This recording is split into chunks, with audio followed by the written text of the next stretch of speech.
എന്നാലും കൂടിയിട്ട് പിന്നെ കേരളത്തിൽ അർജന്റീന ടീം വരികയാണെങ്കിൽ കേരളത്തിലെ അർജന്റീന ആരാധകർക്കും ഒരുവിധം എല്ലാ ടീമിൻ്റെ ഒരു ആവേശേനി. പിന്നെ ഇപ്പോഴത്തെ സാഹചര്യത്തിന് വരാൻ പ്രയാസമായിട്ട് ഞാൻ കാണുന്നത്. കാരണം ലാറ്റിൻ അമേരിക്കയിൽ ഇപ്പോൾ യോഗ്യത റൗണ്ട് നടക്കുന്ന ടൈമാണ്.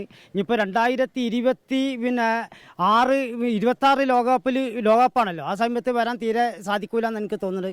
അതുകൊണ്ട് അർജന്റീന ഒരു ദേശീയ ഫുൾ ടീം കേരളത്തിൽ വരികയാണെങ്കിൽ ഒരു ആവേശേനി, ആരാധകർക്കൊരു ആവേശേനി. ഇപ്പോഴത്തെ സാഹചര്യത്തിൽ വരാൻ പ്രയാസമാണെന്ന കേക്ക്. അതുകൊണ്ട് ആരാധകർ ടെൻഷൻ എറിഞ്ഞൊരു ഇതാണ് ഞാൻ കാണുന്നത്. സങ്കടമായിപ്പോയോ? സങ്കടം എന്ന് പറഞ്ഞാൽ ഇപ്പോൾ ലാറ്റിൻ അമേരിക്കൻ രാജ്യം അർജന്റീന മികച്ച ടീമാണെന്ന് ഇപ്പോൾ എല്ലാവർക്കും അറിയാം. ഇപ്പോൾ വേൾഡ് കപ്പ് നിലനിർത്തിയ ടീമാണ്. അപ്പോൾ വരികയാണെങ്കിൽ കേരളത്തിലെ അർജന്റീന ആരാധകർക്ക് ഒരു ആവേശം ഉണ്ടായിനി. ആ സാഹചര്യത്തിൽ ഇപ്പോഴത്തെ സാഹചര്യത്തിൽ ലാറ്റിൻ അമേരിക്കൻ ടീം ഇപ്പോൾ ഞാൻ നേരത്തെ പറഞ്ഞ മാതിരി യോഗ്യത സമയത്ത് പ്രയാസമാണെന്ന് കേൾക്കുന്നത്.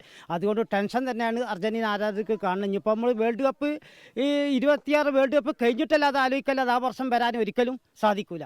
അർജന്റീന ടീം കേരളത്തിൽ കളിക്കാൻ അജാതി ഗ്രൗണ്ടുകളൊക്കെ വേണമല്ലോ. കാരണം പല ആരാധകർ കേരളത്തിൽ മാത്രമല്ല, കേരളത്തിൽ പുറത്തുള്ള സ്റ്റേറ്റിൽ നിന്നും ആൾക്കാർ വരും ഈ അർജന്റീന ടീം ദേശീയ ടീം കളിക്കുന്ന സാഹചര്യത്തിൽ.